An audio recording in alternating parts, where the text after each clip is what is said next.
Mou and mom kitchen থেকে আজ আমরা বানাচ্ছি পোস্ত দিয়ে কুঁদরি ভাজা।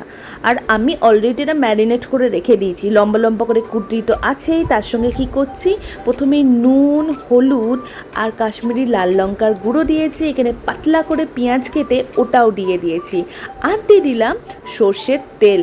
ভালো করে এটাকে মিক্স করে মোটামুটি 30 মিনিট থেকে 1 ঘন্টা রেখে দাও। এরপর আমি কড়াইয়ে তেল গরম করলাম আর দিয়ে দেব কালো জিরে দিয়ে দেওয়ার পর দিয়ে দিলাম শুকনো লঙ্কা। এতে ফ্লেভারটা খুব ভালো আসে, গন্ধটা ওয়াও। এরপরে ম্যারিনেট করে রাখা কুঁদরিটা আমি এখানে দিয়ে দিলাম। ভালো করে মিক্স করে নিয়ে মিডিয়াম আছে আমি এটাকে ঢাকা দিয়ে দেবো। তারপর 10 মিনিটের জন্য ছেড়ে দাও। কিছুক্ষণ পর দেখবে ওটা থেকে জল ছাড়তে শুরু করেছে, মানে আমার কুঁদরিটা নরম হতে শুরু করবে, হালকা করে সেদ্ধ হয়ে যাবে। কিছুক্ষণ পর পর একটু নাড়াতে থাকবে এবং আরও 10 মিনিট পর দেখবে এরকম কালার চেঞ্জ হয়ে গেছে, একটু ইয়েলো কালার চলে এসছে। বুঝতে পারবে জল শুকিয়ে এটা আস্তে আস্তে ভাজা শুরু হয়ে গেছে।